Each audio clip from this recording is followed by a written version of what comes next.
Welcome to the Ultimate Guide to Student Mental Health series. My name is Christina Broderick, and I'm the CEO and founder of Ignite EDU, where it's our vision that every student can learn, build, and strengthen their mental health foundation along their educational journey. In this series, we're going over mental health in different parts of students' lives. And today we're talking about mental health in the community. And today we have Joi, who's going to talk to us about all the different parts that exist for students with mental health in their communities. So before we dive in, Joi, just give us an introduction to who you are, what you're about, all that good stuff. Okay. So my name is Joi Britt. I'm a licensed clinical social worker. I'm from New York City, and I am the founder and CEO of my own private practice called Life Intentionally Psychotherapy Services, which is located in Westchester and now remotely because of COVID. Mm-hmm. And I'm also the host of the Joi of Social Work podcast. Love it, love it, love it. So before we dive into where we are at today, just talk to us about like your experience growing up with mental health, and then what kind of got you into this working with students and just working with mental health in general. Okay. So I guess growing up, it was kind of like, I grew up in one of those like don't talk about what goes on in the house kind of homes. And so my mom was diagnosed with a chronic illness called scleroderma when I was like 13. And it was kind of like things really changed in the house. I couldn't talk about it. I couldn't talk to friends. I couldn't have friends over. And it was just like the real shift. And I felt like I needed to talk about it, but it was like, you can't talk. Yeah. So in high school, I got very frustrated one day and I like had outbursts, and it turned into like, you need to go talk to the counselor. Yeah. And it just became a thing that I did the rest of high school. It made me feel really comfortable. Yeah. I knew I had a space that I could share my feelings and stuff. Yeah. And so then when I got to college, it was like, well, what am I going to do with my life? Like, what am I supposed to be majoring in? And I got a postcard, and it was like, do people come to you for advice? Do you enjoy talking to people? I'm like, oh, yeah, I like that. Then I became a human service major, and then it kind of just grew from there. Yeah. I decided to go get my master's in social work, and then I've worked with families. I've worked in schools, and now I'm on my own. Yeah. So give us a little bit more insight into your story, because you have a pretty interesting story, and I think it's really important for some people to hear differing parts of people's journeys. So if you don't mind sharing your story. Sure. So I think we all have a story that all started like the day you were born, but I feel like my story kind of started like almost 11 years ago now. So like I said, my mother was diagnosed with the illness when I was 13 and had been sick for years. When I was 25 though, 4 days after my birthday, my mom called me and told me that she thinks that my dad is dead. And I was very confused. I was like, what do you mean? He's not a sick person. He's doing well. So I go over to their house. I had just recently moved out. I go into their house. He wasn't alive. And it was just kind of like, in that moment, I realized like death is final. Yeah, like he was like in bed. He was in bed, yeah. And it was like, he was just like kind of hard. We were trying to like wake him up. He wasn't waking up. 911 was on their way. But it was just like, oh man, like death is really final. And like, what do I do now? Yeah. I don't have a parent and my other parent is sick. It was just this like real hard hit for me. Then a little less than 2 years after that, my mom passed away. And so now it's like, okay, now I have both parents. Yeah. And it's just kind of like navigating life on my own. But I will say, I do think that it was something that pushed me to like do more. I think I was very much like, I'm going to just like, I didn't really want to get a master's. When I decided to get a master's, it was kind of like, I need to get a job doing more. So that happened, but like even like with career, I just wanted to just like have a 9 to 5. I didn't want to. I would have never imagined then that I would like have my own business at all. Yeah. So my mom passes away. A few years later, I get into a relationship. I start dating, and then he passes away in 2017. And it's like, come on, God, like another thing. Like that's so rough. Yeah, it's like this is just another thing to have to deal with. But I'm really grateful because I do have like a great support system. My friends are really great, my family. But it was just kind of like, how do you, and people ask me a lot, like, how do you keep going with all of these things? And it's just kind of like, I tell my story, I share my story, which is why I started my podcast, is because it helps other people. And I think the more people that are like, oh, well, that inspired me, it makes me be like, I have to keep doing this. Like, I have to keep going. Yeah. And then now with having a business and like my clients and stuff, they don't know these things about me, but it's interesting to be able to like pour and like pour into them and help support them through the things that they're going through. It must be hard also. Thank you for sharing that. Thank you. It must be hard for you being the mental health professional and learn, and then like having to also go through this yourself, right? Yeah, because it's like, well, I know that I can be depressed. I know that I can be anxious. And it's like navigating my own mental health in this, while doing the work with other people. Which was kind of challenging, I'll be honest. When my boyfriend passed away, I was working at a high school, and teenagers require a lot. And I took some time off work, but when I came back, some of them were like, I mean, I know something happened, but I needed you. And it was like, you guys are selfish. Sometimes they're trying to be cute and be funny, but also like they're dead serious sometimes. They're so serious. They were like, so can I have a session today? I'm like, I just came back to work. I know I don't want to talk to anybody. So like that, and then and understanding that for me, I needed to then make a change because that age group then was too hard to work with at the time. So I went to elementary school, which that was a better option. Let's go to the younger babies. Let's go work with babies, right? Who don't know how to regulate their emotions at all. Exactly. Yeah. So then what led you then wanting to have your own business, right? Working with the community and kind of being able to be in that space. Yeah. So that was always something. Like my friend, she is a social worker, but she doesn't practice anymore. She's a teacher now. But she and I always were like, we're gonna start our own private practice. And then she's like, I'm not being a social worker anymore. And so I'm like, but this is a thing that I really want. And I think working for people, and when like folks make decisions and you're like, that's probably not the best way to do that, or they don't really understand mental health in schools and in even hospitals, in a lot of different places where there are social workers. The people who make the decisions don't necessarily understand what it is that we do. So I just kind of felt like, why am I pouring so much into other people's dreams if I can do this thing myself? And it's just kind of like talking to my own therapist and being like, I really want to do this thing, and her being like, why can't you? And I'm like, I don't know. That's what my therapist said to me too. She was like, you can do this by yourself. Like, you are fully capable. And I was like, I don't think I am. She's like, you literally are. Yeah. She's like low-key my business coach sometimes. Yes, right. Same. I love my therapist. Yeah. And she's like, this is what you need to do. This is what you need to look up. And I'm like, okay. Yeah. And then so now she's like, look at you. Yeah. And I'm like, okay, thank you. You're right. She's like, you didn't think you could do it. Yeah. So with your experience working with students, right? So what are you seeing when it comes to like services, when it comes to community connections? What are some of the things that you have been noticing within your experience in the education space? Right. One thing, I think the biggest thing is like it varies from location to location, and like how much resources are in the community. Have you always been in New York? I've always been in New York, yeah.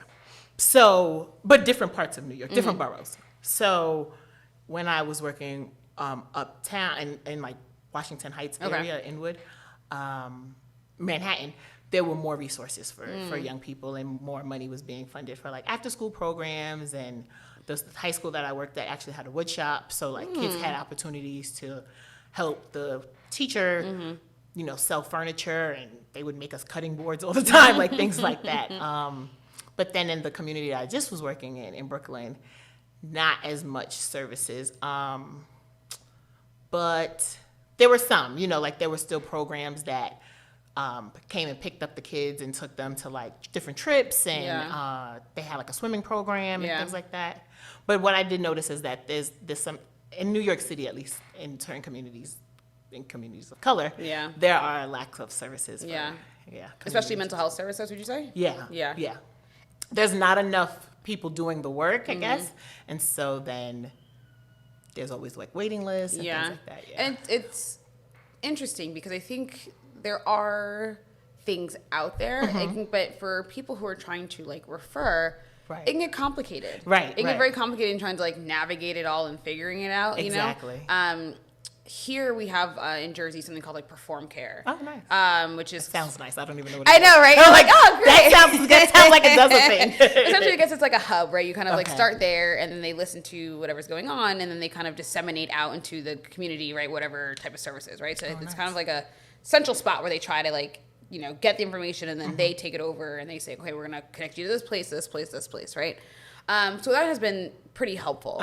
But what on the opposite end gets challenging is I don't know if sometimes the services do a good enough job with the actual community members, like parents, understanding it. Right. So I think that's where sometimes I found a disconnect where like in the school we know what to do, we can like help refer out, but then the parents are like, what is that? I don't want anybody in my house. I don't want that. Yeah. Right? And you're just like, what are we supposed to do? It's like, this is an in-home service, and they're like, nope. Yep. But then they also don't want to drive them somewhere or take them somewhere. Right. So I'm like, well, we're only in school a certain amount of hours. I can only see your child a certain amount of time. Right.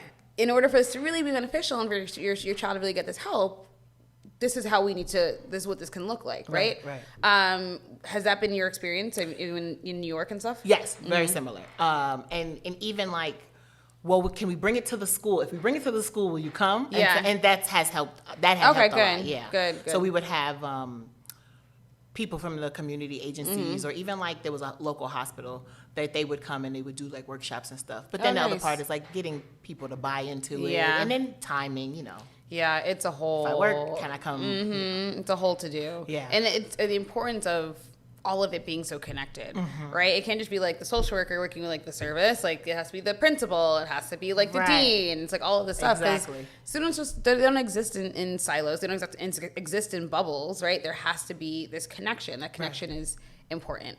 I wanted to go back to something you mentioned earlier when you talked about like kind of like what happens in the home stays in the home, right? Like that infamous phrase. How has that shaped your experience in working with students, with parents with that mindset? Does that make sense? Yes. Okay. So different ways. So on one hand, and I think probably the most frequent, is that parents then don't want the kid to talk to the social worker. Yeah. Or only you can talk to my child. Right. Don't let anybody else talk to them. I don't want the teacher talking to them, just you. And so then the kid sometimes becomes like, hi, I need to come talk to you all the time. Right. Because I have this thing, and it's like explaining to them like appointments and like that I can't talk to you all day, every day because you're having a feeling. Right. And teaching them how to navigate those feelings so that they can kind of self-regulate. Manage it themselves. Right, yeah. exactly. So it's been like that, or parents that are like, they can't talk to anybody at all. Right. I mean, there's been parents who've taken kids out of the school because they're like, you guys are too involved. And it's like, we're trying to help. And but you also have to understand, like, everybody doesn't see the help the same way. So yeah, and I've experienced that too, and it's hard, right? The kids are coming to us with some real stuff. Yeah. And you call the parent. And you're like, hey, don't worry, I'll talk to them, or I'll figure it out. Oh, well, they didn't tell me that, so I don't believe it. Right. Or, kind of going back to the services, it's trying to hook them up with services. Well, I don't want that. I don't want to do with services. Or, well, sometimes, like, the parents be involved. Well, my kid can get it, but I don't want anything. Nothing's wrong with me. I'm fine. You're trying to say I'm a bad parent. Right. I'm not crazy. I'm not a whatever, right? So how do we start then to, at least for that portion, what does it look like to start changing that narrative? For me, I try to like normalize it as much as possible. Like whatever I can do, like we're sitting here having a conversation. Like I try to tell the parent, like we're having a conversation. This is kind of like therapy. Yeah. Even though you don't feel like we're not laying on a couch, I don't have a notebook and it doesn't feel intimidating. Us having this conversation is what I'm going to do with your child. Right. What I'm going to do with you, what somebody else who I refer you to is going to do. And it's just trying to get to understand the root of what's going on so that we can help support you in finding resources or give you the tools so that you can do it on your own. Right. But it doesn't have to be very invasive, and it doesn't have to feel like someone's just all in your business and wants to know too much about you. Right. So then how do we tackle religion? Because it's always a fun, not so fun thing to talk about when it comes to mental health, right? When you hear just pray about it, right? You just need to read the Bible, right? And growing up for me, religious. We went to church, things like that, right? But my grandma was definitely very religious. Like she's never had nail polish, right? Because she said the Bible says you shouldn't alter your body, right? So she didn't do. Her ears never pierced, no nail polish. So definitely, right? Yeah. And it's like, and I think my grandma, my paternal grandmother. Yeah, and it's a little right, and how that continued to like perpetuate within communities. So what have you seen, at least in that regards, when it comes down to mental health and religion? just exactly what you said. Like, well, God has me. I don't need to talk to anybody else. I could just pray. I could just read the Bible. If I read a scripture a day, my anxiety will go away. And I'm like, it might. A scripture a day makes the anxiety go away. I mean, we could try it. Try it. But in addition to, right. let's add something else. Right. So, but it's been that resistance of like, well, God's going to take care of me. I don't need to talk to anybody else. Yeah. Or even like, actually in my own family, I have cousins who have mental illness, and another relative is like, well, that's not real. And I'm like, what do you mean? That is very real. That's what they're experiencing, like the things that you're seeing are real. Right. Like that is like they're not making this up. This is not attention. Yeah. Like they have a thing going on. Yeah. And she's like, it's because they did drugs. And I'm like, What?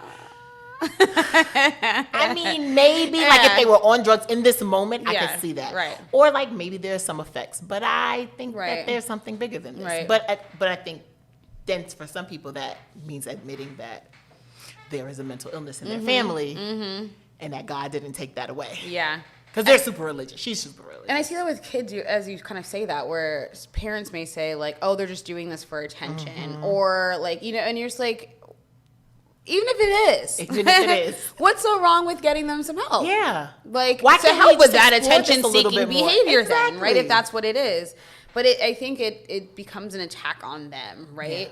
Yeah. If there's something wrong with my kid, it's an attack on me and my parenting. Right. And having to kind of separate that. And I think, I'm curious, maybe I don't know, where it came with religion, where like, that there are these things that it has to be so mutually exclusive, right? That you can't have both together. Like you can't believe in God or whatever faith you may be, as well as understand and talk about mental health. Like how do those become so separate? I don't know, because it's not, as far as I know, it's not in the Bible. That's so I don't know, but I do remember like, oh God, I think I was in grad school and went to church, and the pastor said something about not needing to go to therapy. Like you could just come, like people, like members could just come talk to him. And I was like, what? Yeah. This is wrong. Don't say that. Yeah. Because both can happen, right? I think Both there's can definitely a lot of pastors that have done work with understanding mental health, like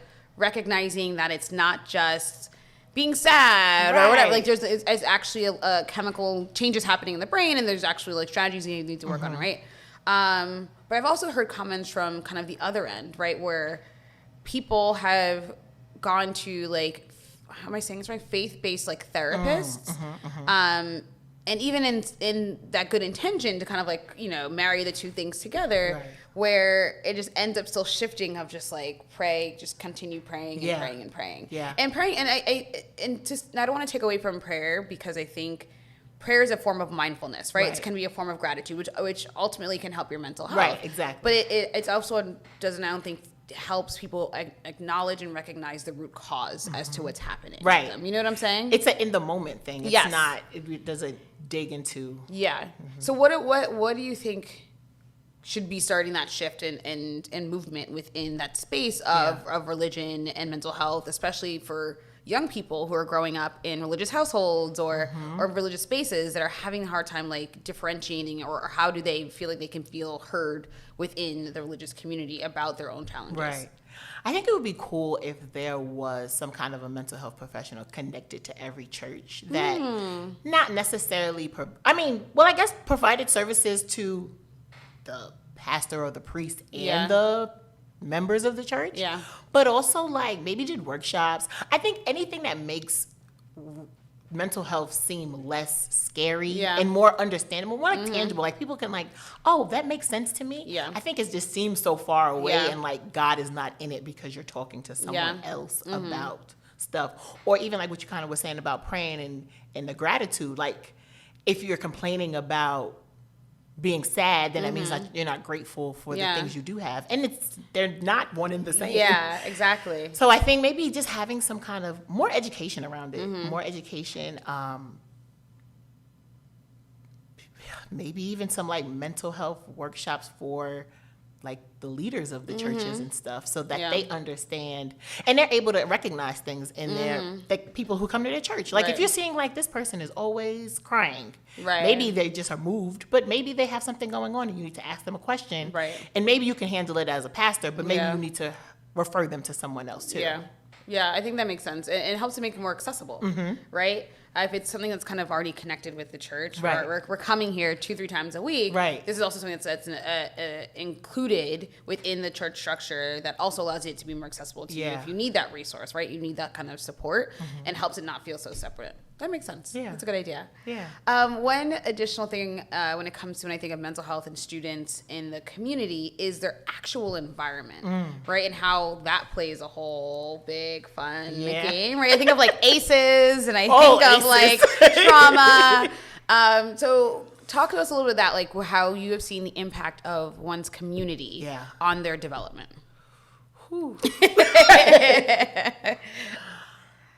I mean, community plays a huge impact. It's one of those like, is it even what's going on in your house or is it what's going on your block or in your street? In the last community that I worked in, there was a lot of violence. There was a lot of all of the things that I think people think about when they think about bad neighborhoods.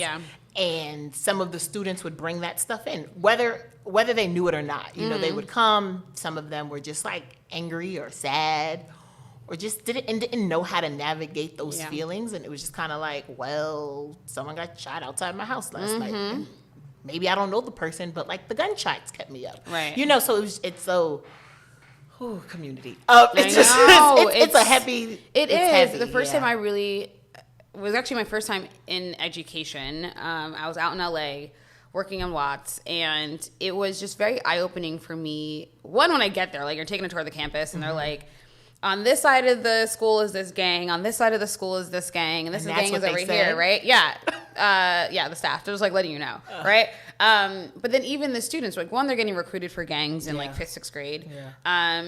Two, when they like see or hear cops, like the things that they see, right? So they run up against the fence and joke around and put their hand behind their back like they're getting thrown up on a fence, right?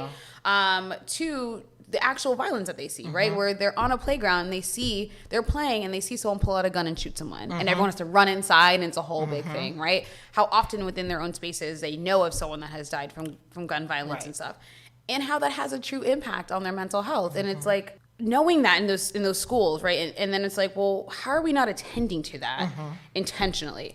We know that everybody is now facing this community violence. We know everyone's kind of facing this community trauma. Why is that not something that we're intentionally helping students with, right? Because they're all facing it in some capacity, you know? What do we do, right? Like, what do we? Gosh. I feel like it starts in the community. Like, I think it has to be bigger than the school in that case. Like, it has to be, because the parents have to be involved, the other siblings, the community. Like, who are the people in the community that are leaders? Are there churches in the community? Are there nonprofits and other organizations that are doing something? And like, at this point, in some communities, they just need to do a thing. Like one thing, like have a back to school something. I don't know. Because it's like these, like I said, every day these kids come into these buildings and the walk to school sometimes is traumatizing. 100%. And how do we expect them to sit in a desk and focus on their math when they just saw someone get jumped on the way to school, right? Like, it's real, right? And it's not always like adults, like they're watching adults jump children and they're watching, children jump children, they're sprinting to school, they're trying to run away from something, right? Like, and then they'd be like, why don't you have your pencil? Why didn't you do your homework? Oh, again, you don't have it, right? And I'd be like, yo, leave me alone. And some of the kids don't say leave me alone, and I know they want to. And the ones who say it, then they have like a target on their back because now they're the kid that talks back.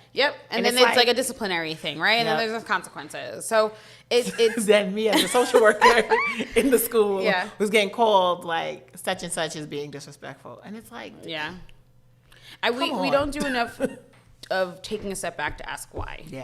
Right? Why is it that they're doing this? Why is it that they're doing that? Is there anything that I can help support with? Right? How can we also cultivate spaces where students feel comfortable telling us that kind of stuff, right? If you don't have a pencil every day, why every day am I going to yell at you about it? Let me just buy you a damn box of pencils. And if you go through it, screw it. I'm going to get you another one.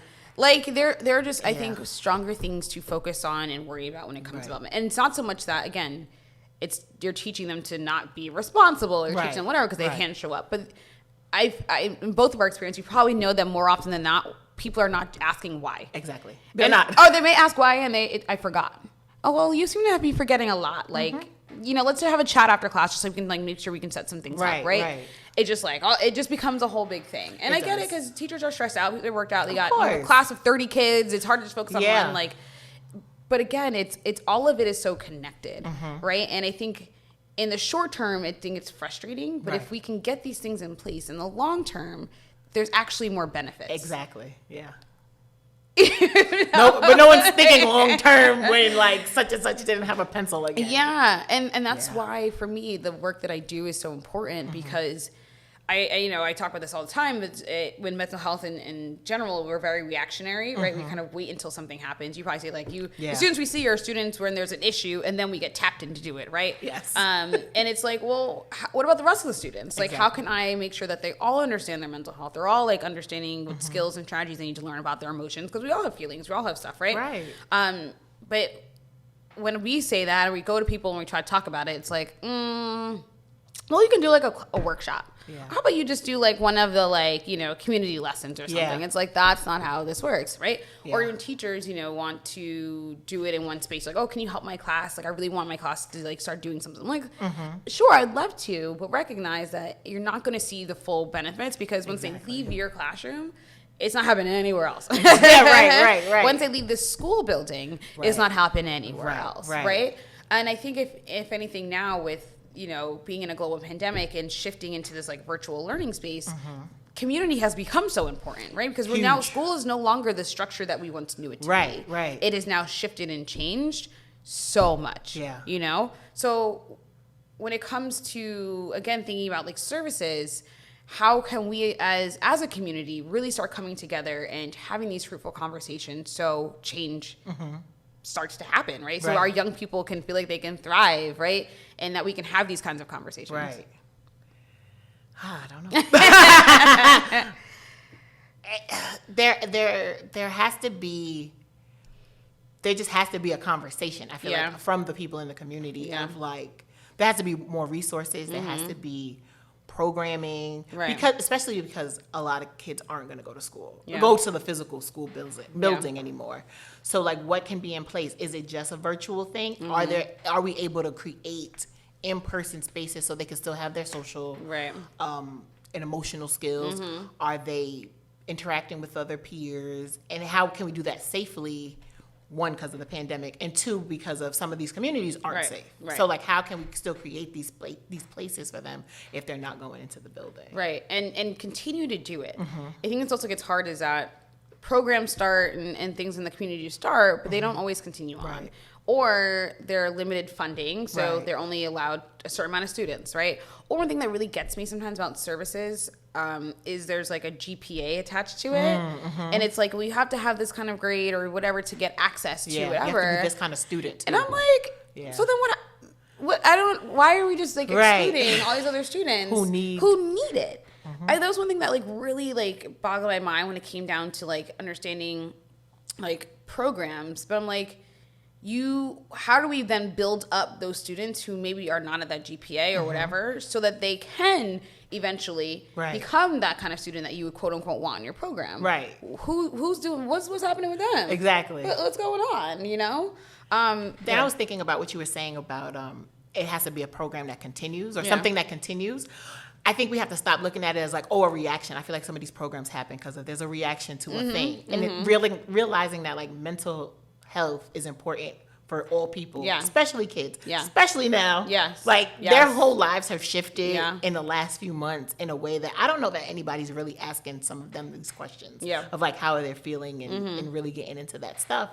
And so creating programs that are going to last their whole, even adulthood, so that they can like just, get out of childhood and adolescence and feel supported and nurtured, right. and then be like, I can be a regular adult, even though I went through a pandemic and got snatched out of school in March. Right. I can still feel like I can thrive. Right, exactly. That I can continue to like move through my life feeling supported, right? Because that's how you ultimately like can be successful. Like you can't just do it by yourself at all.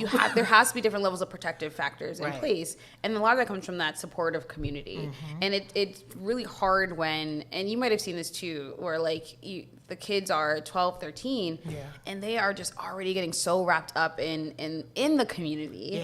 And school is nowhere near their mind. Nowhere near. I mean, I'm talking, we had like 9 and 10-year-olds. Oh, really? And it's like, you're in the 4th grade. Yeah. Come on. Yeah, trying to be on the streets. Yeah. Because everybody in my house is on the streets or doesn't care. Just me and my one sister go to school, and like she's in middle school, I'm in elementary school. My brothers hang out and they're cool, and I want to be like them. I mean, I had this child that I'm thinking about said like, well, I'm going to go to jail anyway, so it doesn't matter. And I was like, well, why do you even think that that's where you're going to go? And he was like, that's just where everyone in my family goes. And it's like, but had a, parent pulled him out to school. Oh, the same one? And kind of because he started to open up and talk about things, and then it was like they got uncomfortable. It was like, now you know too much. You're gonna call ACS or Child Protective Services or whatever. And it was like, no, he's gonna go stay somewhere else. Yeah. And that's the hard part, I think, about working with students is like those situations where you're like, they need something, and they are just they're succumbing to their environment, right? And when you have the adults in their lives are telling them school is important, or they say it's important, do your homework, but then you're not really reinforcing the importance of school anyway. You don't ask me questions about school. Or you literally say, don't ask me no questions. No, I can't help you anyway. Right? My mom used to tell me that. I can't help you with your homework, but do it. I'm like, okay. My mom was so my mom, single mother, 3 kids, worked a lot. But education was like the top priority, right? So even when I was, I think like 6, our house foreclosed. We didn't have a house to go to. So we lived in her friend's basement, all 5 of us, including my grandma, in just like one big room. Probably like as big as like where we are now. Like it wasn't big, right? I remember being a kid and I was so upset. I remember I tried to sleep an entire day because I just didn't want to like face my reality.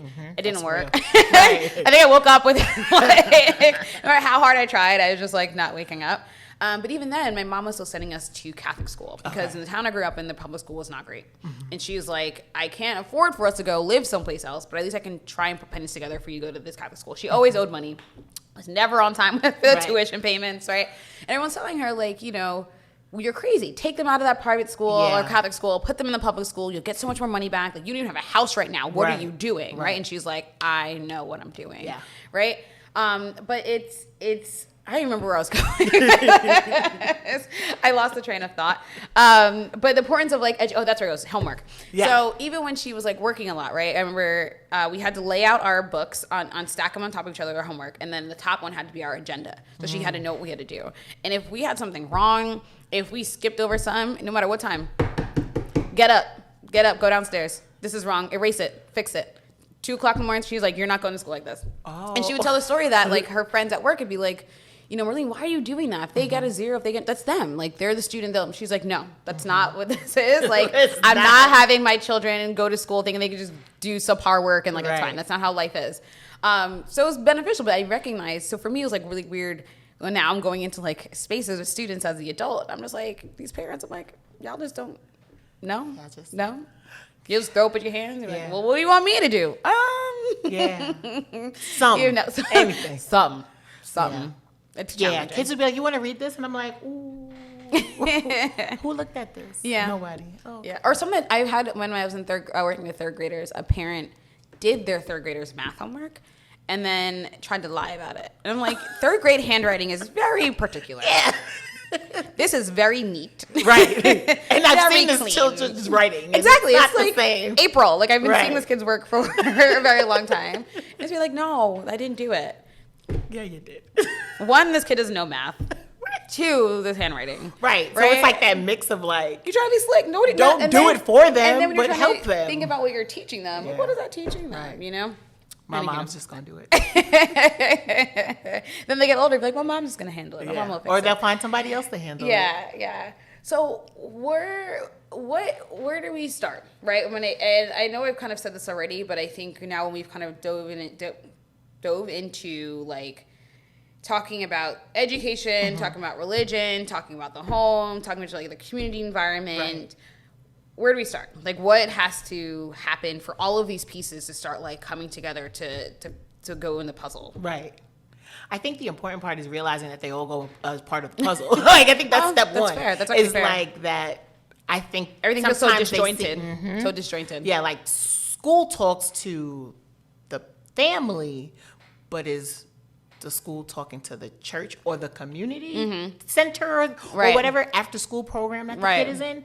Maybe not. And so maybe some way that like join all of these pieces together, because then it's like a unit in a real like village supporting a child. Yes, that village. Versus 5 different pieces or whatever, all saying and doing different things, all different ways. Yeah. And then it's confusion. And everyone's frustrated. Right. Everyone's just frustrated. Like, we're frustrated with the service provider. The service provider's like frustrated with the family. The family's frustrated with the teacher won't stop calling them. And it's like all of these go together. Right. And we would try to like have like meetings where everybody kind of comes together. Right. But those were few and far between. Right. They're not consistent.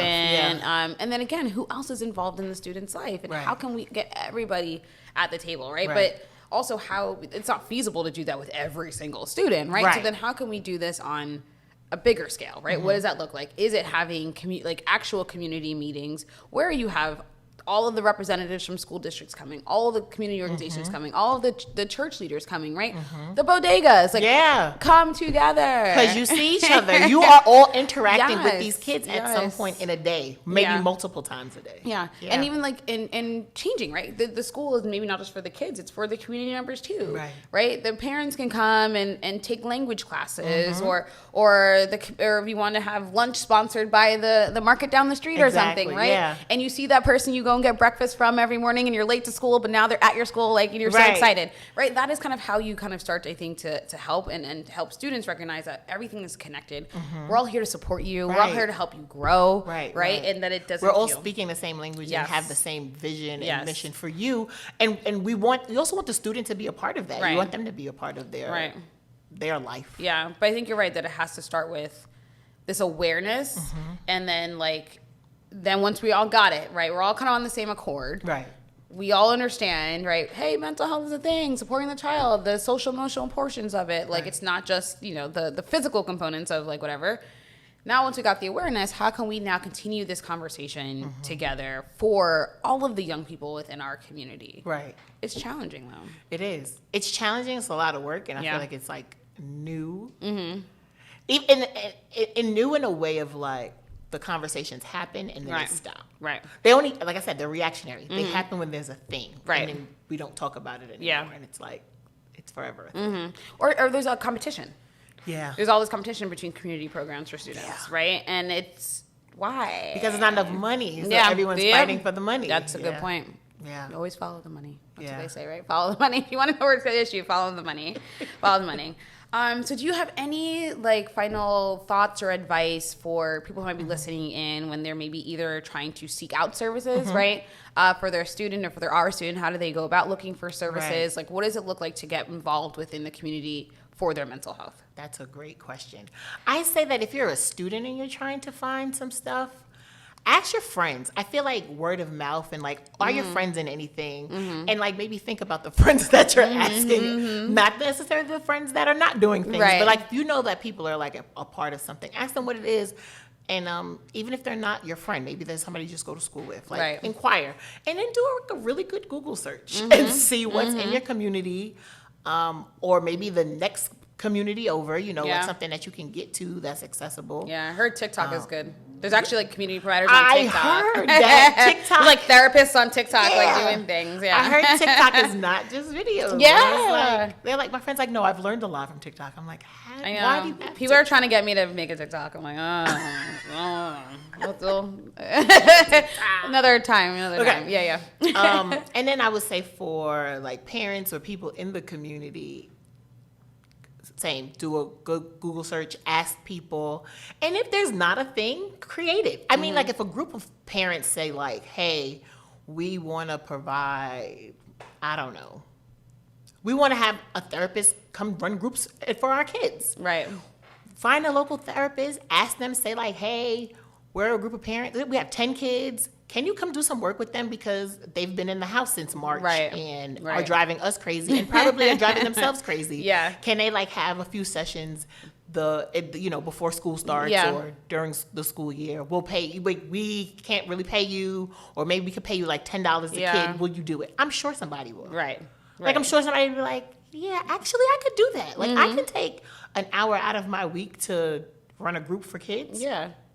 Maybe outside, like they could get some air, some yoga, some stuff like that. Yeah, painting. It doesn't help to ask, and it doesn't help to just create it. Yeah, that's a good point. It doesn't hurt to ask, and it doesn't hurt to just create it. Like make it yourself. Yeah, or like even the parents can say, or like anyone in the community, like even the local church can say, like, oh, okay. We didn't have like vacation Bible study or whatever this summer, but we can do like some kind of youth program where it's 10 of them, they wear masks, they social distance, whatever the case may be, and they come together and they do a thing. Yeah. That's a really great idea. Just people just gotta do something. They gotta do something. I think there's a lot of talking. Yeah. And there is some action. I don't want to discredit people that are doing things. But I think there always can be things that can be done more. And I think helping people just recognize and become more aware of what those things are. But I think empowerment is important. So empowering the parents, empowering the students, right? Yeah, to create something, do something, right? And then being able to use your voice and say, like, this is a problem, we need to fix it. Let's come together and make some change. Right. That's that community stuff, right? Yeah. Like, that's how you really start making those changes. Right, because even, like, if the parents come up with the idea and they don't have the space, who can I ask for space? Right. I can ask the school. No one's using, I mean, they're not using that at certain hours. Yeah. You can, if the school has a gym or, like, a cafeteria. Yeah. Cafeteria is not going to be a thing anymore. Maybe do it in there. Right. Oh, it's raining, but we still want to have this group. Can the 6 of us come and use the cafeteria? Or can we use the church or the YMCA, or things like that. There's like where I used to work, there's like a workspace. Can we use that? Right. We can't pay the $1 million that you're charging, but can we give you like a donation and maybe post about it and advertise it to our friends? Yeah. Gotta get creative. You gotta get creative and think outside of the box. Yeah, because the box right now is not working. Right. It's I don't. smashed. Right. It's not even a box. The box is like, wait, there's a pandemic. Yeah, what do we do now? I know. No, you gotta figure it out. Get creative. Yeah, you have to get creative. Yeah. All right. Now I have so many ideas. Now I'm like, I can create. I mean, sis, you got a whole private practice. Right. That's what we were going to next, right? So telling us about like what. Intricate details about what you do and then how people can support you, how they can find you, all of that good stuff. Okay. So I provide individual, right now I'm just providing individual mental health services to children, adolescents, and adults. I mostly work with women of color, which I found is interesting that a lot of them have now come to this space where they're like, I can go to therapy. I can talk about my stuff. I got some things that I need to work on. And so I love it. It's a beautiful thing. A lot of it is about like race at work, you know, which is like my thing because of my experiences.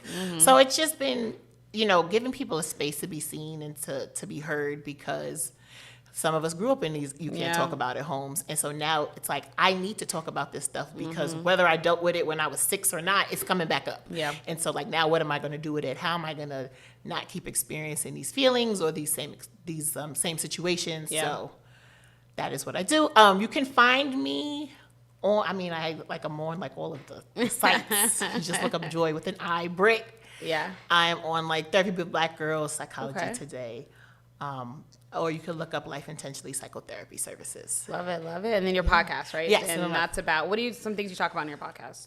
Well, it's not just social work, right? It's not just social work. It's like life. It's really like, well, it started as my journey of life after the loss of my boyfriend.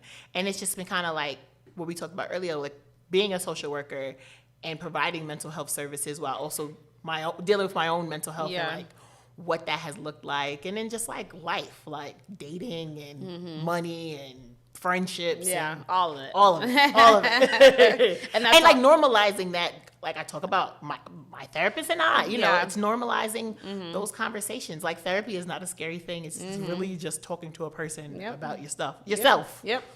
It's someone dedicated to you to listen to you complain. Yeah. And or even like say like, I'm doing all right, and that's weird. Yeah. And like exploring why that is weird for you to feel like you're good. Yeah. So. And that's on what? That's on Spotify. That's on Spotify, Apple Podcasts, Stitcher. Okay. All the good stuff. All of all it. good stuff. It's all of them. Yes. iHeartRadio, Oh, love it. Nice. Love it. Well, I think this was an amazing conversation. Yes, thank you so much for having me. Of course, thank you for being here. Happy early birthday again. Thank you. By the time this is out, your birthday will have passed. But still they'll be like, your birthday, so happy early birthday to you. Thank you. Embracing it. Again, I love being able to talk about the different ways to support students, as well as not just talk about the problems, but also what are some solutions, right, as we are working towards action. So I'm excited for what's to come. If people are listening, I hope they take some action from what we talked about.